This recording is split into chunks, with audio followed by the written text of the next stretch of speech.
ውድ የጠለስ ሚዲያ ቤተሰቦች ሰላም ጤና ይስጥልን። ይህ በጠለስ ሚዲያ ባሳየ ደርቤ የሚቀርበው የሰኔ 1 ቀን የሰኔና ሰኞ ዝግጅታችን ነው። በዛሬው ዝግጅታችን ልዩ ልዩ መረጃዎችን፣ ወቅታዊ ጉዳዮችን ወደ እናንተ የምናደርስ ይሆናል።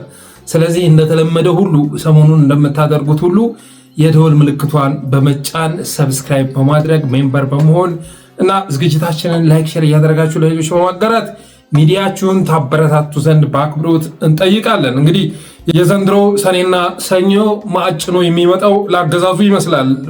በተለምዶ ሰኔና ሰኞ ሲገጥም ጥሩ አይደለም ይባላል። በእርግጠኝነት ግን ለኢትዮጵያ ሕዝብ ለአማራ ሕዝብ ከዚህ በላይ መጥፎ የሆነ ቀን ሊመጣ አይችልም። ሰኔና ሰኞ ቀርቶ የትኛውም ነገር ቢገጥም ከዚህ በላይ መጥፎ የሆነ ነገር ሊመጣ አይችልም።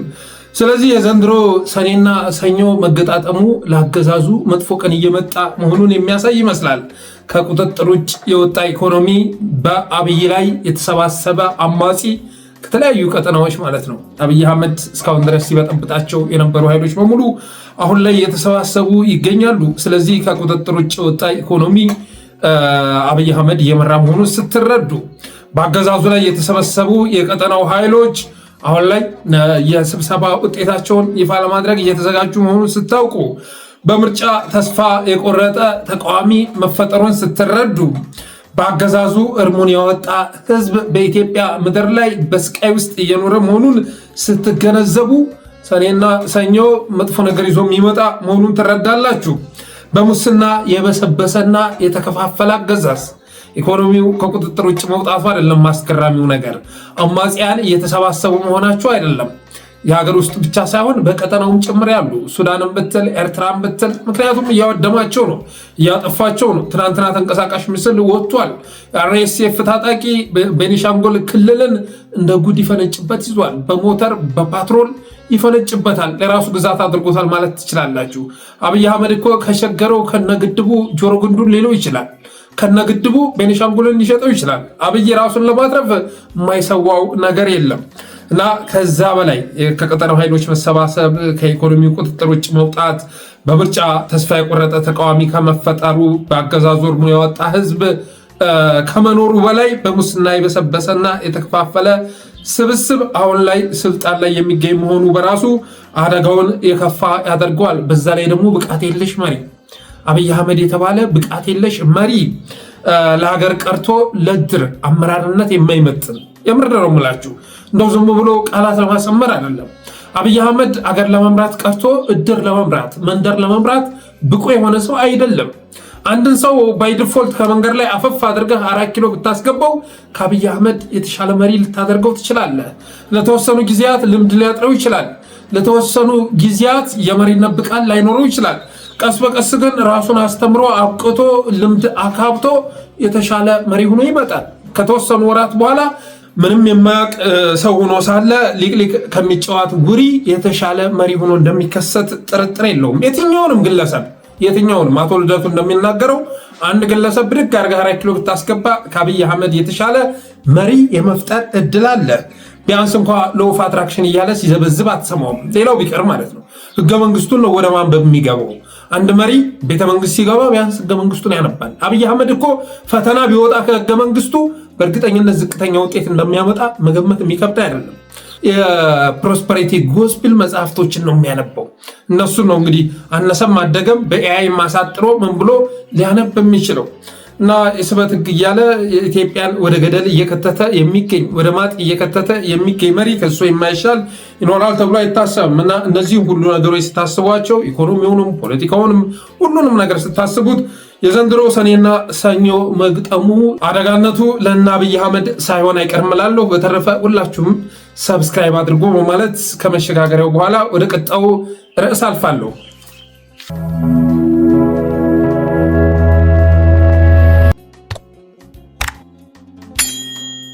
ቀጣዩ ርዕሳችን ከክልሉ ውጭ መውጣት የጀመረው የአፋብን ዘመቻ ይላል። የአፋብን ለመጀመሪያ ጊዜ በተለያዩ ቦታዎች ላይ በአማራ ክልል ሲካሄድ የነበረውን ዘመቻ ከክልሉ እያወጣ ይገኛል። በሸዋ የሚንቀሳቀሰው አፋብን ሸዋ ጠቅላይ ግዛት አሳምነው እዝም በትናንትናው ዕለት በፍቼ ሰላሌ ዙሪያ ያሉ 3 ከተሞችን መቆጣጠሩ ተሰምቷል። ይሄ እንግዲህ ለመጀመሪያ ጊዜ የተከሰተ ነው። በነገራችን ላይ አብይ አህመድ አማራ ምድር ላይ ነው ጦርነቱ የሚካሄደው። እኔ 10 ዓመት 1000 ዓመት ሲዋጋ ቢኖር ምን አገባኝ የሚል አስተሳሰብ የሚያራምድ ሰው መሆኑ ይታወቃል። ይህንንም የተረዱት የአፋብን ሸዋ ጠቅላይ ግዛት አሳምነው እዝ ተዋጊዎች በትናንትናው ዕለት ከክልሉ ጦርነቱን በማውጣት በፍቼ ሰላሌ ዙሪያ ያሉ 3 ከተሞችን መቆጣጠራቸው ተሰምቷል። የደብረ ሊባኖስ ዋና ከተማንም ገቢ አድርገው አርፍደዋል። ማድረግ ያለባቸውን ኦፕሬሽን አካሂደው መውጣታቸውን ሰምተናል። የጸጥታ ዘርፍ ኃላፊውም መቁሰሉ ተሰምቷል። ሌሎች አመራሮችም የህይወት ዋጋ መክፈላቸውን የደረሰ መረጃ ያመለክታል። ጦርነቱ በፍቼም በናዝሬትም ከአማራ ክልል እየወጣ ይገኛል። በዛኛውም በኩል በወለጋም ስትመጡ ከአማራ ክልል እየወጣ እና አብይ አህመድ የኔ ወደሚሉት አካባቢ እየተዛወረ ይገኛል። ይሄ እንግዲህ የጦርነት ህግ ነው፣ ልታስቆመው አትችልም። ሁሉም ነገር ሂደት አለው፣ እድገት አለው። እስካሁን ድረስ አብይ አህመድ አማራ ክልል ላይ ወስኜ ክልሉን አወድማለሁ የሚል አስተሳሰብ ነበረው። ስለዚህ ይህን የተረዱ ጓዶች ደግሞ አዳዲስ እቅድ ነድፈው በተለያዩ አቅጣጫዎች ወጣ ማለት ቢጀምሩ የሚገርም አይደለም። ግን ወጥመድ አጥምዶ እንዳይጠብቃችሁ ደግሞ መዘጋጀት ያስፈልጋል። አብይ አህመድ አፋብን እንደዚህ ከክልሉ መውጣቱን ሲረዳ አንዳንድ ቦታዎች ላይ በአፋብን ስም ታጣቂ አደራጅቶ ሁሉ ጥቃት ሊፈጽም ይችላል። የኦሮሞ ህዝብ ላይ ጭፍጨፋ ሊያደርስ ይችላል። ህዝብን ከጎኑ ለማሰለፍ እንደዛ ሊያደርግ ይችላል። ስለዚህ ይህንን መረዳት ያስፈልጋል። ይህን መገንዘብ ያስፈልጋል። በቅርብ ጊዜ ይህን እንደሚያደርገው ጥርጥር የለውም። መዝግባቸው ያዙት። አሁን አፋብኖች ከክልላቸው መውጣት ስለጀመሩ በቀጣይ እነ ሽመልስ በፋኖ ስም ከዚህ በፊት ታስታውሳላችሁ፣ ኦርቶዶክስን ለማጥቃት ሲያስቡ በስመ አብ ብለህ ባርከው የሚል ቪዲዮ ለቀውልን ነበር አይደለ? በስመ አብ ብለህ ባርከው። የመጨረሻ እኮ የወደቁ እኮ የቆሸሽ አይምሮ እኮ ያላቸው ሰዎች ናቸው። አይገርማችሁ? የሚያስተዳድሯት ሀገር ውስጥ የሃይማኖት ጠብ ለመቀስቀስ፣ ግጭት ለመቀስቀስ በስመ አብ ብለህ ባርከው ሲባል ማለት የክቡር የሰው ልጅ አንገት ተጭኖ በስመ አብ በለው በስመ አብ አትበል እየተባለ ሲባል አስባችሁታል? ስለዚህ በቀጣይም በአፋብን ስም እንደዛ ይደረጋል። ይሄ ደግሞ የተካኑበት ነው።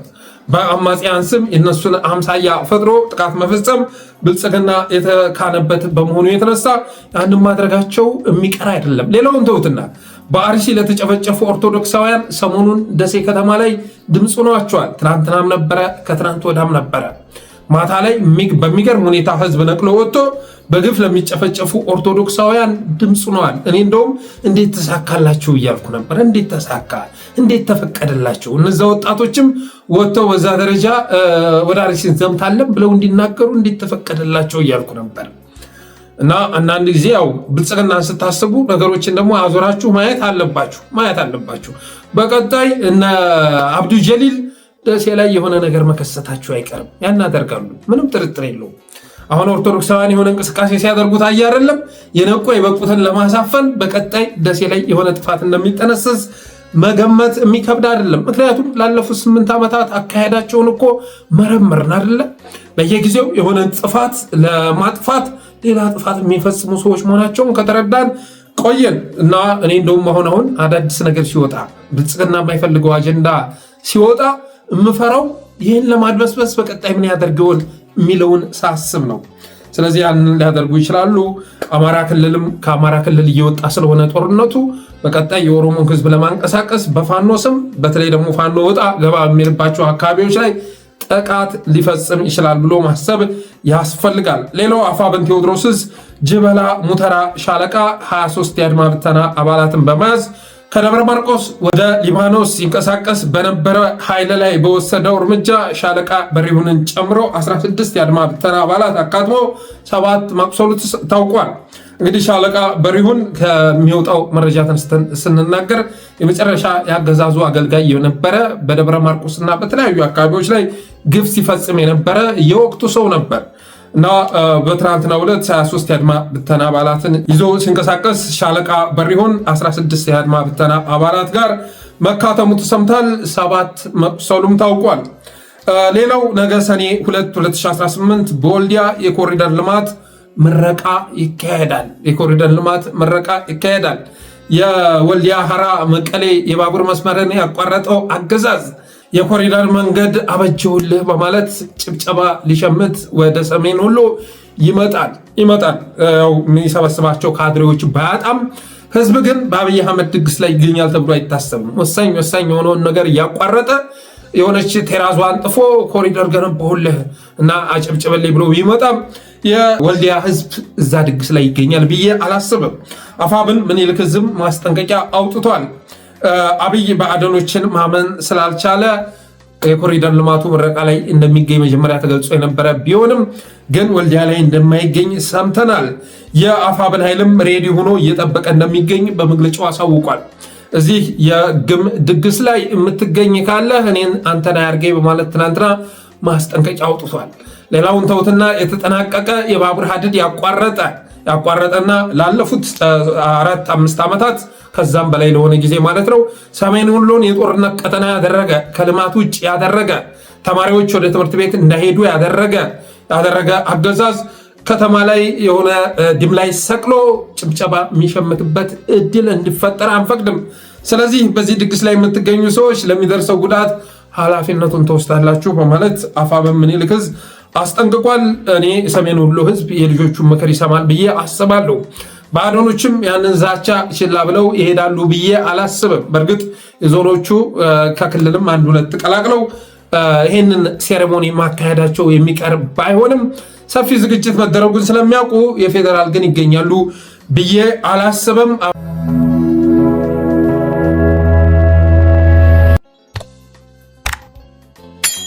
ሌላው የአብይ አህመድን የጨረባ የምርጫ ውጤት ይመለከታል። የአብይ አህመድ ጨረባ ምርጫ ምነው ውጤቱ አልገለጽ አለ? ምነው እንደ ማትሪክ አጓተታችሁት? አርማችሁ ነው ወይ ይፋ የምታደርጉት በማለት ትናንት ጠይቄ ተው እንጂ አሳየ ተው። እነሱ እኮ ተመራጮች ብቻ አይደሉም መራጮችም ጭምር ናቸው። ስለዚህ 51 ሚሊዮን መራጭ መዝግበናል ማለታቸውን አትርሳ። በዛ ሁሉ ህዝብ ስም በእያንዳንዱ ላይ አሻራ ቀለም እየነከሩ መምረጡ ስንት ጊዜ እንደሚጠይቅ እንዴት ረሳው በማለት ሲያለምጡ ነበረ። በነገራችን ላይ የምርጫ ውጤት የዘገየው አብይ አህመድ 70-30 ሚል ትእዛዝ በመስተላለፉ የተነሳ ነው።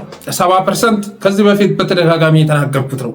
በቅርብ ቀንም መገለጹ አይቀሬ ስለሆነ ነው። 70-30 መሆን አለበት። ምርጫው ሂደቱ ቅቡልነት አላገኘም፣ ምርጫም ደግሞ አልተካሄደም እየተባለ ነው። ስለዚህ ውጤቱ ላይ የህዝብ ጆሮ ለመስማት ዝግጁ ያልሆነውን ነገር በመናገር ዓለምን ማስደመም አለብን ተብሏል።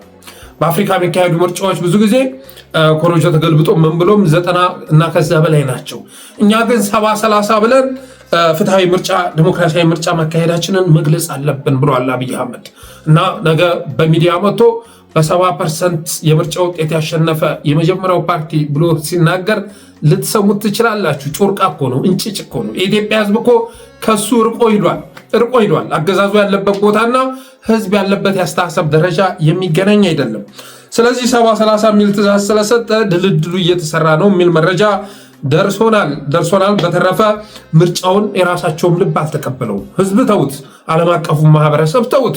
ዓለም አቀፉ ማህበረሰብ እኮ ከምርጫው በፊት ተናግሯል አይደለ? ዘ ኢኮኖሚስት፣ ፎሬን አፌርስ፣ አልጀዚራ፣ ቢቢሲ፣ ብሉምበርግ ሁሉም ተናግረዋል ማለት ይቻላል። እና ከምርጫውን በፊት ጸጥታ በሌለበት ሁኔታ እንደሚካሄድ እና ምናልባትም የኢትዮጵያን እጣ ፈንታ ከድጡ ወደ ማጡ እንደሚያደርገው የምርጫው ጉዳይ ማለት ነው። ተፎካካሪ የሌለበት ምርጫ እንደማይካሄድ፣ አብዛኛው ተፎካካሪ ወይ ከሀገር ውጭ ነው ወይ እስር ቤት ነው። ጋዜጠኞች ታስረዋል፣ የመብት ተሟጋቾች ታስረዋል።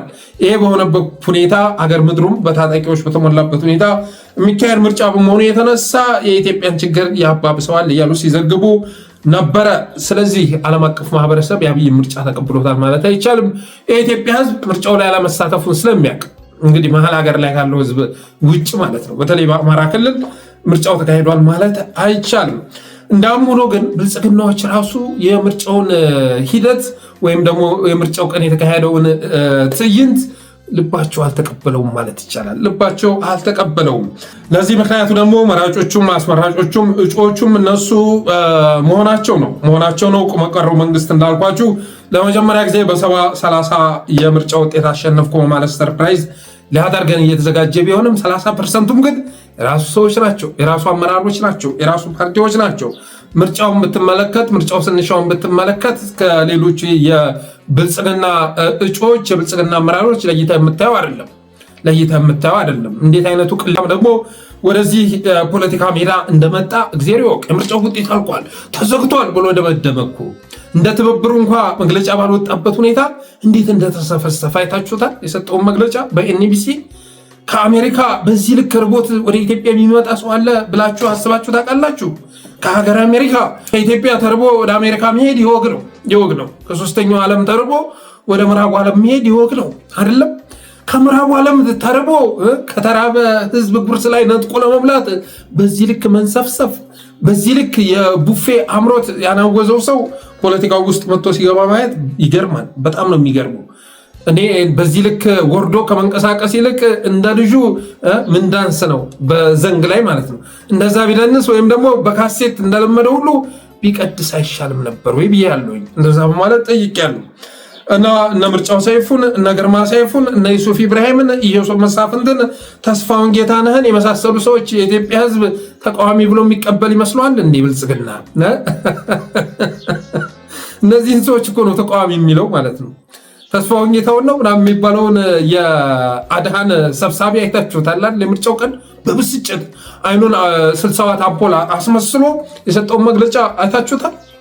ምርጫው በሚገርም ሁኔታ እኔ አላመንኩም ሞላ በዚህ ልክ ሰላማዊ ሆኖ ፍትሃዊ ሆኖ ዲሞክራሲያዊ ሆኖ ሲካሄድ በማየቴ ፈጣሪን አመስግኛለሁ እያለ ሲንቦረቦር ነበረ።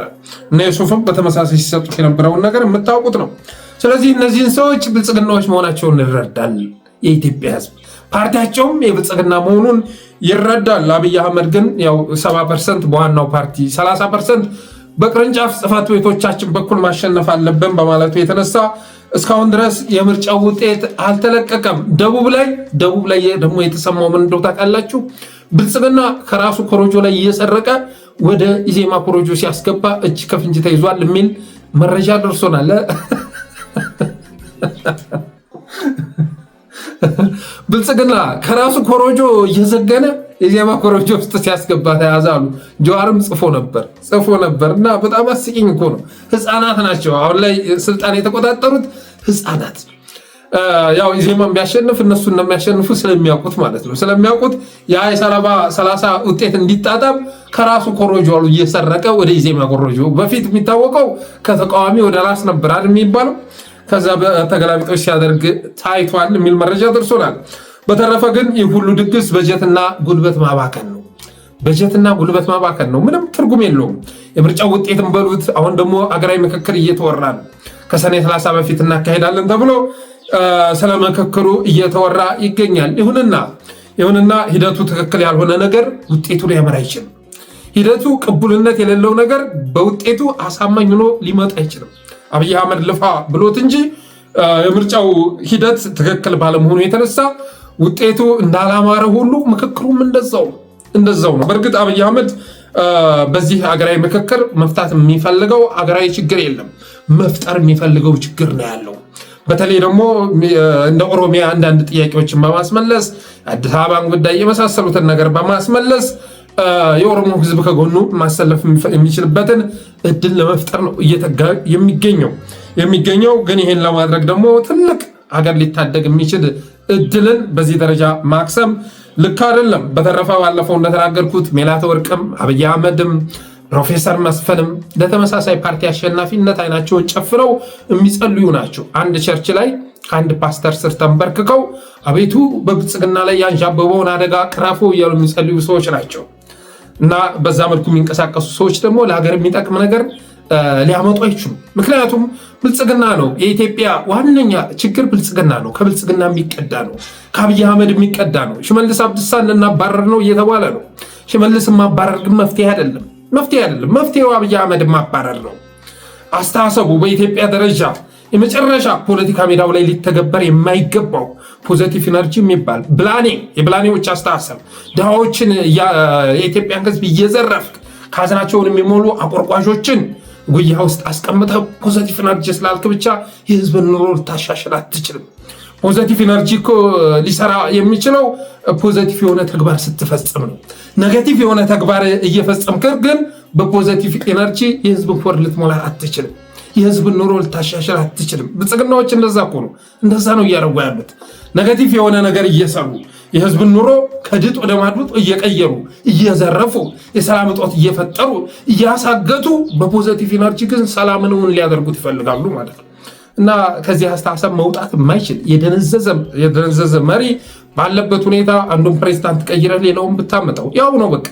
ሁሉም እኮ የሚሰራው አብይ አህመድ የዘረጋው ሲስተም ውስጥ ገብቶ ነው አይደለም። ብልጽግና የሚባል ፓርቲ እኮ የለም። በኢህአዴግ ጊዜ ያነሰ ማደገም መለስ እንኳ ያን ያህል ኢንፍሉዌንሻል በነበረበት ሰዓት ላይ ከሱ አቻ ሊቆሙ የሚችሉ ሰዎች ነበሩ አይደለም። እነ በረከት ስምኦንን ማንሳት ይቻላል። ከሱ አቻ በተለይ እንደሱ ባይሆኑ እንኳ በጣም ቅቡልነት የነበራቸው ወሳኝነት ሚና የነበራቸው ሰዎች አሉ። በአንዳንድ ነገሮችም ላይ ደግሞ ውሳኔ ያስተላልፋል። ቦናፓርቲዝም ብሎ ወደ ዘመቻ ሲገባ የሚረሳ አይደለም። ኪራይ ሰብሳቢነት ብሎ ወደ ዘመቻ ሲገባ ነበረ። ስርዓቱ እንኳ ንቅዘት ውስጥ ሲገባ እሱን ተረድቶ መፍትሄ ያፈላልጋል። ስርዓቱን ለመታደግ ስር ነቀል ስራዎችን ሲሰራ ይገኛል። ይህ እኮ ከላይ እኮ ነው። ከላይ ማለት ነው። ስለ ችግር እንዲወራ አይፈለግም። ቁጭ ብሎ እንደዚህ አመራሩን ሊገመግም በፍጹም አብይ አህመድ አመራሩን ሊገመግም የሚችለው እባክህ እስካሁን እየሄድንበት ያለው መንገድ ልክ አይደለም፣ ከዚህ መስመር ልንውጣ፣ ስርዓታችን አደጋ ውስጥ እየገባ ነው ብሎ የሚል ጥያቄ ከተነሳ ለግምገማ ይጠራል። ምን ለማለት ፈልገህ ነው? ኢትዮጵያን በሚገርም ጎዳና ላይ እያራመድን ባለንበት ሰዓት ላይ ኢትዮጵያ ማጥ ውስጥ የነበረች ሀገር እንድታንሰራራ እያደረግን ባለንበት ሰዓት ላይ እንዴት እንደዚህ አይነት ሀሳብ ታነሳለህ ተብሎ ያ ሰው ይገመገማል፣ ይባረራል፣ ይታሰራል፣ ይሰደታል።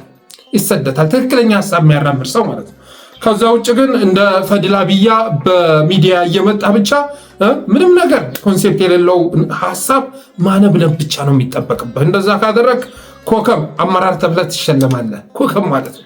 አሁን ያቺ ልጅ መታ በሚዲያ የምትናገረውን ነገር ስትሰሙ የመጨረሻ የምትመለከቱት አፏን ባንቀሳቀሰች ቁጥር ምን አይነት እንጭጭ የሆነ አይምሮ እንዳላት ነው የምትገነዘቡት። እንጭጭ ጮርቃ፣ ምኑንም ማታቅ፣ ምኑንም ቅንጣት ታክል ኮንሴፕት የሌላት ልጅ እንደሆነች ነው የምትረዱት። ግን ሚዲያ ላይ መታ ብቻ ብልጽግና በስኬት እንደዚህ ብሎ የኮሪደር ልማቱ ባዳና ባንዳ ያለች ስታወራ ለአንተ ጆሮ ባይጥምህም በብልጽግና ዘንድ ግን ምርጥ አመራር ማለት እሷ ነች። በተረፈ ሀገራዊ ምክክርም በለው ምርጫውም በለው ሂደቱ ትክክል ስላልሆነ ውጤቱ ያምራል ተብሎ አይታሰብም። እንደነ ስዩም ተሾመ፣ መስፍን ፈይሳ፣ ታዬ ቦጋለ፣ ዋሱ መሐመድ፣ ውብሸት ታዬ፣ አቤ ተወክቸው፣ ፈይሳ ሌሊሳ፣ ግሩም ጫላ የመሳሰሉ ካድሬዎችን ተይዞ አገር ማሻገር አይቻልም። ተመልከቷቸው። የብልጽግና ካድሬዎችን ዘርዝሯቸው። ሚዲያ ላይ የምናውቃቸውም አሉ። የሲጂቲኤን ግሩም ጫላ፣ ታዬ ቦጋለ፣ ውብሸት ነው ደግሞ ውብሸት ታዬ በራሱ አንደበት የማይናገረውን ነገር ታዬ ቦጋለን እየጠራ ማስለፍለፍ ጀምሯል። ኦርቶዶክስም መሳደብ ሲፈልግ ውብሸት ታዬ አማራን መሳደብ ሲፈልግ እንትናን ይጋብዘዋል፣ ታዬ ቦጋለን ይጋብዘዋል። 500 ብር የሻይ ይሰጥና መጥቶ ያስለፈልፈዋል። ከዛ ውጭ እነ መስፍን ፈይሳን ተመልከቱ። በላይነሽ አመዴ አመድ አደረገችው ይሏቸዋል ማለት ነው። ከ8 ዓመት በኋላም ያንኑ ቀልድ ላለፉት 8 ዓመታት የሰማነውን ቀልድ ገጥተው አምጥተው ትግራይ ላይ ሲያነበንቡት የነበረውን አማራ ክልል ላይ ደገሙት። አሁን ተመልሰው እንደገና ትናንት ማታ ሲጽፉት የነበረውን ብተው በላይነሽ አመዴ ነኪያ ሐራርጌ ማለት ነው። በላይነሽ አመዴ ትግራይ ላይ ስራዋን ሰራች እያሉ መፖሰት ጀምረዋል። እና ኪያ ሐራርጌ ከፍተኛ አመራር ነው፣ በነገራችን ላይ ከፍተኛ አመራር ነው። እና እንደዚህ አይነት አመራር ተይዞ መስፈር በምን አይነት መስፈርት ራሱ ከየት እንደሚያገኟቸው እግዚአብሔር ወቅ ሁሉንም አስተውሏቸው። ሁሉንም ስዩምን በለው መስፍን ፈይሳን በለው ታዬ ቦጋለን በለው ኤርሚያስ ለገሰ እንዴት እንደሚርመጠመጥ አይታችኋል። እንዴት እንደሚርመጠመጥ ማለት ነው። ብልጽግናን ለመታደግ ቀሳውስቱም ጳጳሳቱም የሚቀረው ነገር የለም እኮ። ይህንን በድፍ ውስጥ ያለ ፓርቲ ነፃ ለማውጣት ንጹህ ለማድረግ ማያቆሸሸው የለም ማለት ትችላላችሁ። እነ አቤ ተወክቸው፣ ፈይሳ፣ ግሩም ጫላ፣ ነዋሱ መሐመድ የመሳሰሉ ሰዎችን ስትመለከቱ እነዚህን ሰዎች ተይዞ አገር ማሻገር አይቻልም ማለት እንወዳለን።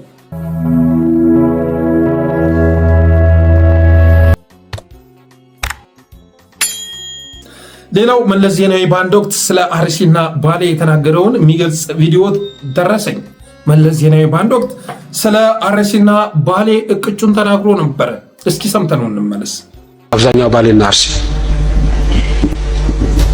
ሰለፊዎች በሙሉ አልቃይዳ ናቸው አይባልም። ይሄ ስህተት ነው፣ ወንጀል ነው። ነገር ግን አልቃይዳዎቹ በሙሉ ሰለፊዎች ናቸው። ኢትዮጵያም ውስጥ ለመጀመሪያ ጊዜ የአልቃይዳ ህዋስ ተገኝቷል። አብዛኛው ባሌና አርሲ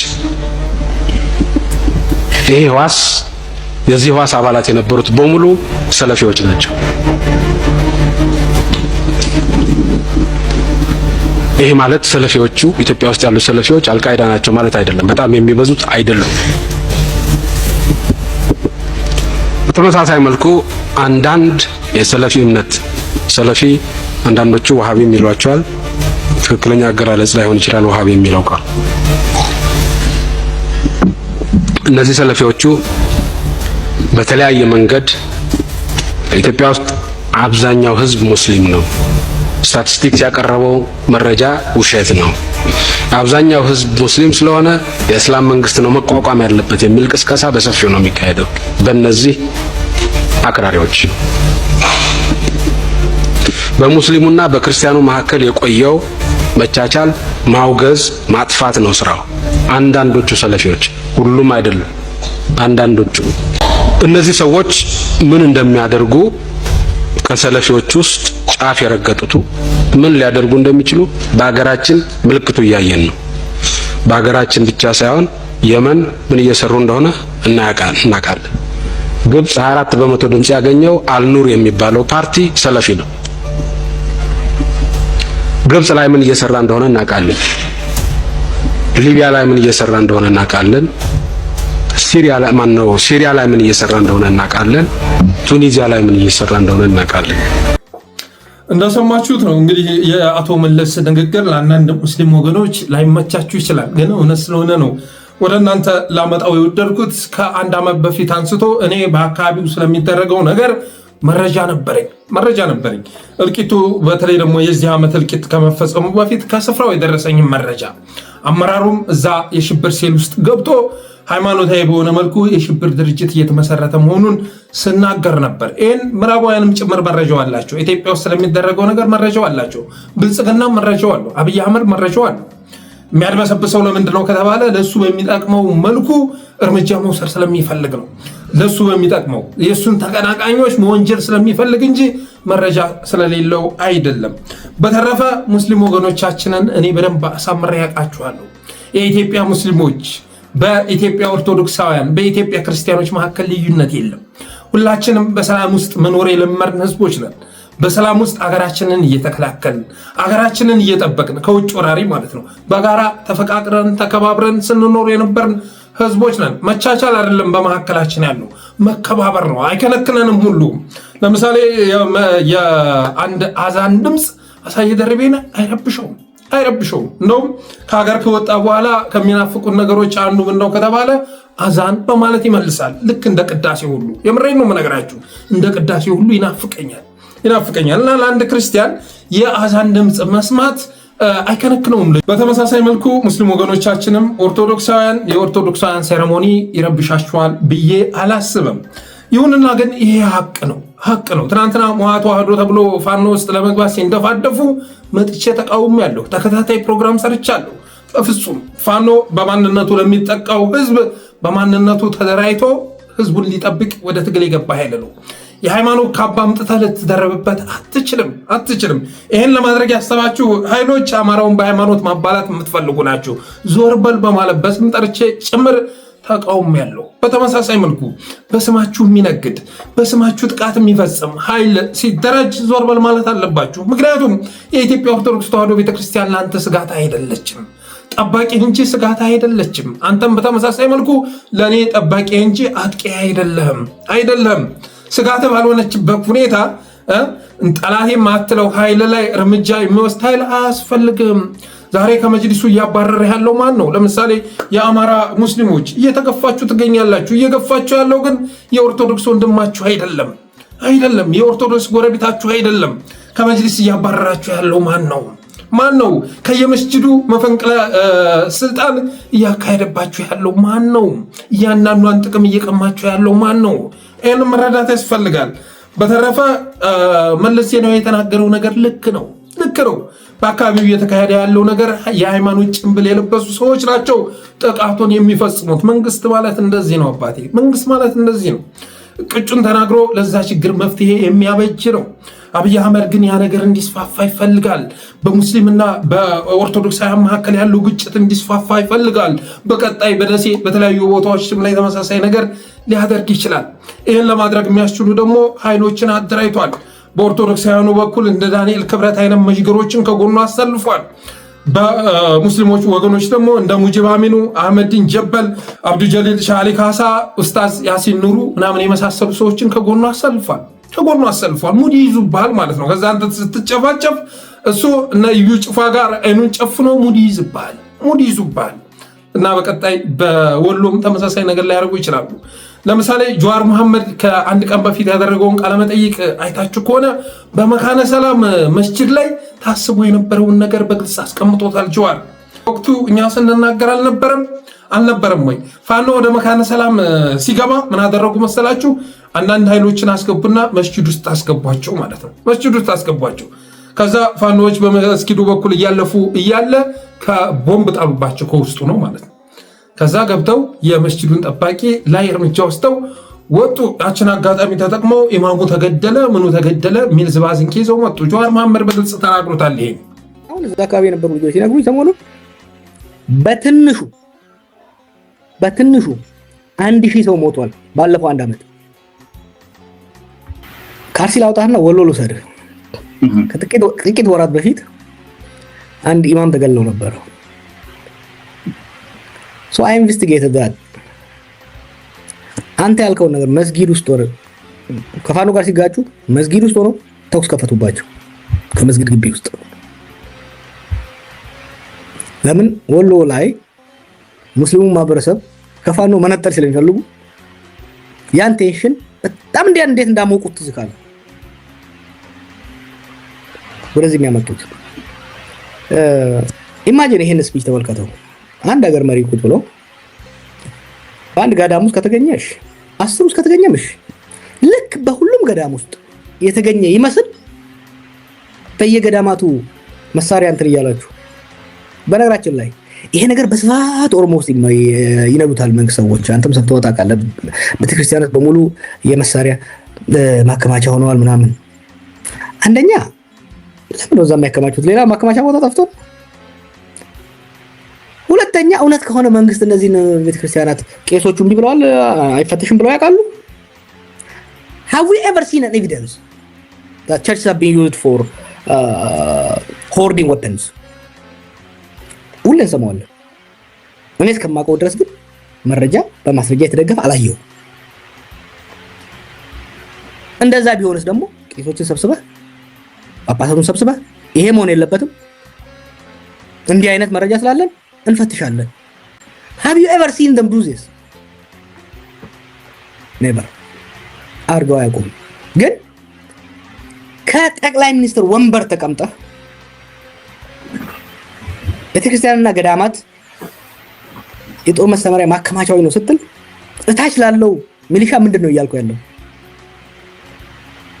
ቤተክርስቲያንና ገዳማት ለጥርጣሬ እንዲገቡ ታርጌት እያደረካቸው። ጀዋርን እንደሰማችሁት ነው። እኔ በአንዳንድ ነገሮች ላይ እያደገ መምጣቱን አደንቃለሁ። ከነ አህመዲን ጀበል ጋር ልታወዳድሩት አትችሉም። ከነ ሙጂብ ጋር አታወዳድሩትም። ከነ አብዱ ጀሊል ሻሊ ካሳ የሚባል ጥራዝ ነጠቅ ጋር አታወዳድሩትም። ባለፈው ምን አለ ስለ ገና ሲዋራ ማለት ነው። ዛሬ እኮ ኢትዮጵያ ኦርቶዶክስ ተዋሕዶ ቤተክርስቲያን ክሌም አድርገው ነው እንጂ የጉዳዩ እኮ የኦሪት ነው አለ።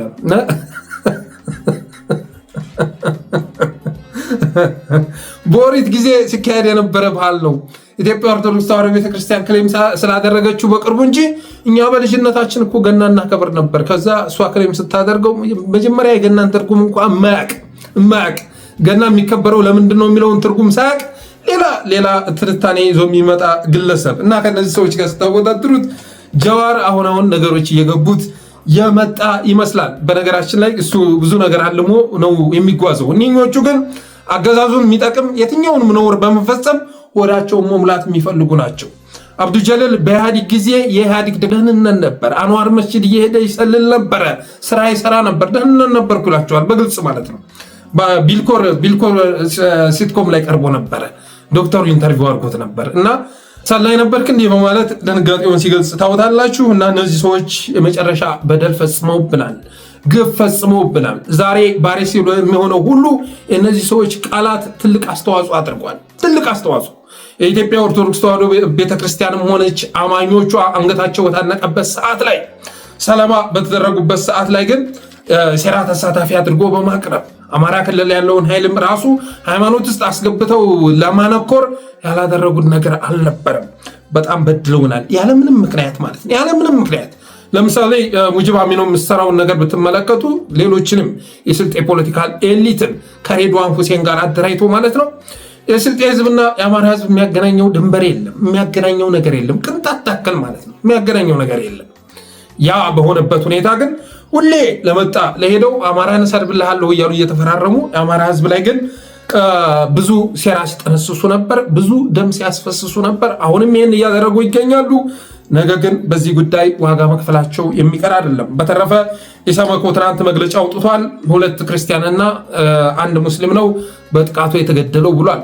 ከብርሃኑ አዶሎ ከዚህ የተሻለ ነገር አይጠበቅም። በትናንቱም ፕሮግራሜ በስሱ ይጀበታሉ። ስራ በጀመረ ማግስት ከሱ በፊት የነበረውን ወደኋላ ተመልሶ ፋይል በመገላበጥ በኢትዮጵያ በአማራ ክልል በ2016 ዓ.ም ነው በ2017 የድሮን ጥቃት ስለመፈጸሙ የሚያረጋግጥ መረጃ አላገኘሁም በማለት የዶክተር ዳንኤል በቀለን ሪፖርቶች ውድቅ በማድረግ ስራ የጀመረው ብርሃኑ አሎሎ ከዚህ የተሻለ ነገር ይናገራል ተብሎ አይጠበቅም። በደንብ ተስፋ አስቆርጠን አብይ አህመድ በደንብ ተስፋ አስቆርጠን በምርጫው ተስፋ አስቆርጠን የመብት ተሟጋቾች በሚባሉት በኢሰመኮ በኩል ተስፋ አስቆርጦ ኢትዮጵያን በየትኛዎቹም ተቋሞች ተስፋ እንዳያደርግ ህዝቡን አድርገው የሃይማኖት ተቋማት ጉባኤም ብትለው አርክሰዋል። ኢሰመኮን በዚህ ልክ ገለዋል። ግደላቸው፣ ሁሉም አጥፋቸው። ይህን ስታደርግ የኢትዮጵያ ህዝብ ብቸኛ አማራጩ ክንዱ መሆኑን ይረዳል። ብቸኛ አማራጩ በትጥቅ ትግል እያካሄዱ ልጆቹን መደገፍ መሆኑን ይረዳል። ስለዚህ በተቋማት ተስፋ እንዳያደርግ ተቋማትን የማምከን ስራን አጠናክረ ቀጥል ማለት እንወዳለን።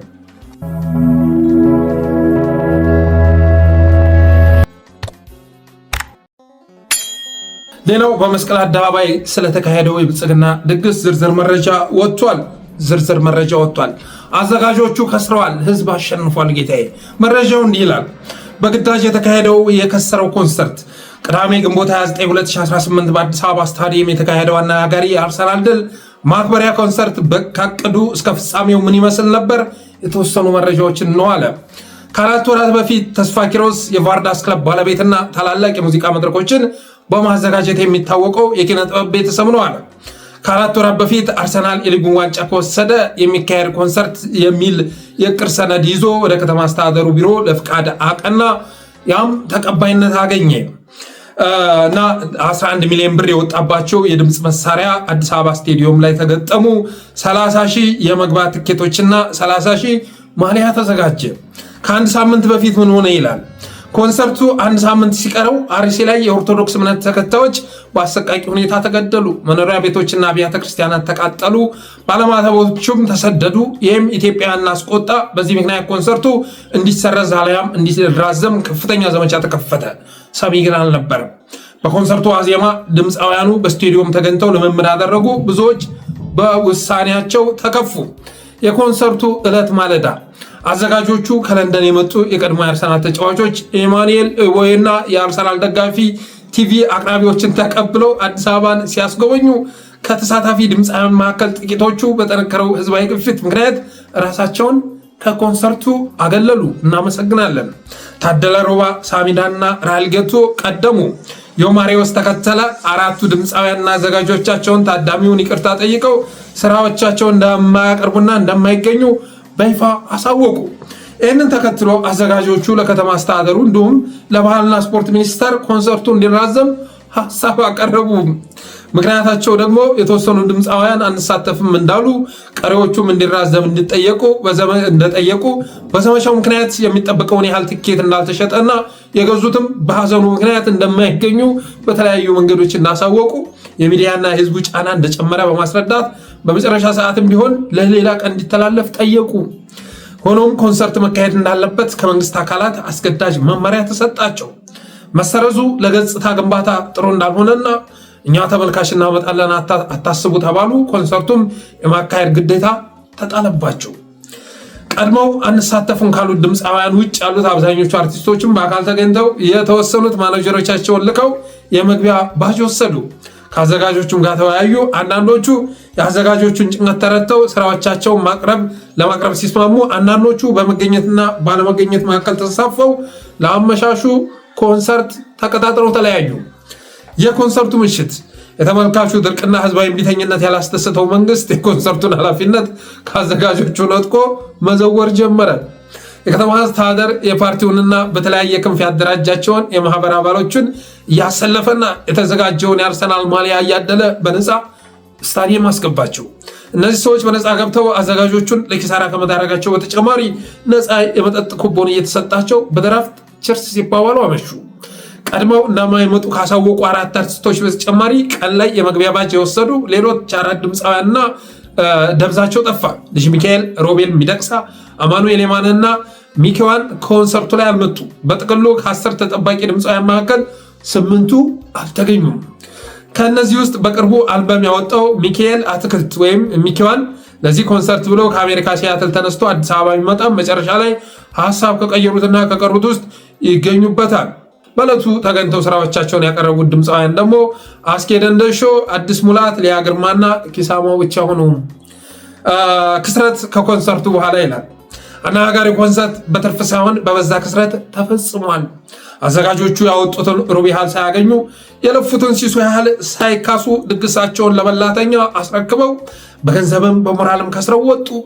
ከመንግስት ጫና በተጨማሪ ለውሳኔ በመዘግየታቸውና ኮንሰርቱን ወደ ሌላ ቀን የመሸጋገር እድላቸውን በማበላሸታቸው ዋጋ ከፍለዋል። ብዙ ወጪ አውጥተናል የሚሉት አዘጋጆቹ ስኬትና ትርፍን ሳያሳኩ መና ቀርተዋል። ከህብረተሰቡ ጋር እልህ የተጋባውና ለገጽታ ግንባታ ተጨንቆ ኮንሰርቱን የተቆጣጠረው መንግስትም አብዝቶ ከስሯል። የህዝብ መቀለጃ ሆኖ ራሱን አስቀምጧል። ለአርሰናል የደጋፊዎች ቲቪ የታሰበው መልካሙን የማሳየት እቅድም ሰዎቹ ሁኔታውን ተረድተውና በየሚዲያዎቻቸው ብዙዎቹ ተቃውሞውን በመላካቸው መንግስት የታሰበውን ያህል ሙገሳ ሳያገኝ ከስሮ ጨርሷል። ከቅዳሜው ኮንሰርት የተረፉት ሳይመጡ የቀሩት ድምፃውያንና በነፃ ገብተው በነፃ ድራፍታቸውን ጨልጠው በተዘጋጀላቸው የነፃ መኪና ወደ ቤታቸው የተመለሱት የመንግስት ገጽታ ገንቢዎች ብቻ ሆነዋል ይላል ታምሩ አለሙ የጻፈው አርቲክል። ይህን ይመስላል። እንግዲህ ይህን ይመስላል ብልጽግና ከአዘጋጆቹ ነጥቆ ድግሱን ፖለቲካ ሊሰራበት ቢሞክርም በክሽፈትና በክስረት ተጠናቋል። በዚህ በብልጽግና ድግስ ላይ ባለመሳተፍ ከህዝብ ጎን የቆማቸው አርቲስቶች ልትመሰገኑ ይገባል። ትናንት በደረሰ መረጃ ልጅ ሚካኤል ቀርቧል የሚል መረጃ ደርሶ የነበረ፣ አሁን ባለው መረጃ መሰረት ግን ኮንሰርቱ ላይ አለመታደሙን ሰምተናል። ስለዚህ ካልታደመ ለትናንቱ ፕሮግራም ይቅርታ መጠየቅ እንወዳለን። በተረፈ ብልጽግና የነካው ነገር ሁሉ ይረክሳልና አርሰናል ሲባል አሁን ፖለቲካዊ ቃል ሁሉ ይመስል ይጀምራል። አርሰናል ሲባል ልክ እንደ መደመር ሁሉ እንደ ባዳና ባንዳ እንደሚለው ፍረጃቸው ሁሉ ጽንፈኛው እንደሚለው ሁሉ ጃዊሳ ጁንታ እንደሚለው ሁሉ አርሰናል የሚለው ቃል ለጆሮዬ የማይጥሙናል ብልጽግናዊ ሲጠሩት ከሰማው በኋላ። በተረፈ የህዝብ ጉልበት ይህን ይመስላል። ከተባበርን ከተሰባሰብን ብዙ ታምር ማምጣት እንችላለን። ስለዚህ ኦርቶዶክሳውያን ብቻ ሳይሆኑ ሌሎች ወገኖችም በጋራ ባደረጉት ዘመቻ ወገኖቻችን ተገድለው፣ በነገራችን ላይ ሙስሊም ወንድሞቻችን እህቶቻችን ሊመሰገኑ ይገባል። በግጥም ሳይቀር ስሜታቸውን የሚገልጹ እህቶች ተፈጥረዋል። ይሄን የሚያዋጣን እናንተ ስትጠቁ የለቅሷችሁ አካል መሆን ይገባኛል። በእናንተ ላይ የሚፈጸም ጥቃት የኔ ጥቃት ነው። ምክንያቱም በአንድ ሀገር ውስጥ አንዱ እየተጠቃ አንዱ እየሳቀ ልንኖር አንችልም። የትናንት ተጠቂ ዛሬ አጥቂ ሆኖ ይከሰታል። ዛሬ ወደ ትግል ሜዳ የገባው ፋኖ ትናንትና በየአደባባዩ እየወጣ እባካችሁ አትግደሉን እያለ ይለምን ነበር። ሽመልስ አብዲሳ ግን ሶፍት አቀብሏቸው እያለ ያሾፍባቸው ነበር። ስለዚህ ዛሬ ላይ ስንት ሚሊዮን ብር በየመንደሩ እየዞረ ፋኖ ለመግዛት ማለት ነው። ትናንትና በየሰፈሩ ቁጭ ብሎ ጊዜ ማሳለፍ የተከለከለን ፋኖ ዛሬ ለማስፈራ ሚሊዮን ብር ተመድቦ እየተንቀሳቀሰ ይገኛል። በተረፈ ሰሜኖች እየተባበሩ ነው፣ ካውንስል እየተመሰረተ ነው ከመባሉ ጋር ተያይዞ የስምረትና የአፋር ሰዎች አሁንም በአይነ ቁረኛ እየታዩ መሆናቸውን የደረሰ መረጃ ያመለክታል። ምክንያቱም በአዲስ አበባ ያሉ የትግራይ ተወላጆችን አማራዎችን ነገ ከዛ የሆነ ኃይል ከመጣ ስጋት ስለሆኑ ይታፈኑ የሚል ውሳኔ ያስተላለፈ አካል አፋሕዶችን ቢጠረጥር ስምረቶችን ቢጠረጥር የሚያስገርም አይሆንም። ጌታቸው ረዳም ባያምነው የሚያስገርም አይደለም። በእርግጥ እኔ ማስረሻ ሰጤና ጌታቸው ረዳ የሆነ ታምር ይሰራሉ ብዬ አላስብም። እነ ኮሎኔል ፈንታው የሚሰሩን ነገር ይኖራል ብዬ አላስብም። ገብረዋል፣ ክደዋል፣ ከሽፈዋል፣ አለቀ። ግን ብልጽግና ደግሞ ሊያምናቸው አልቻለም። የሱን ቋንቋ ካልተናገርክ በፍጹም ሊያምንህ አይችልም። ቋንቋውንም የሚናገሩትንም የሚያምን ሁሉ አይመስለኝም እላለሁ። በተረፈ የዛሬው ዝግጅታችን ይህን ይመስል ነበር። አብራችሁን ስለቆያችሁ እናመሰግናለን። እንደተለመደ ሁሉ ሰሞኑን ጠለስ ሚዲያን ሪኮመንድ እየተደረገ ነው። ሪኮመንድ የሆነው ደግሞ እናንተ በምታደርጉት ትብብር ነው። የደወል ምልክቷን በመጫን ሰብስክራይብ በማድረግ ላይክ፣ ሼር በማድረግ ሜምበር በመሆን ስቲከሮችን በማበርከት ሚዲያችሁን አበረታቱ ብዬ የዛሬ ዝግጅቴን እቋጫለሁ። ክበሩልኝ።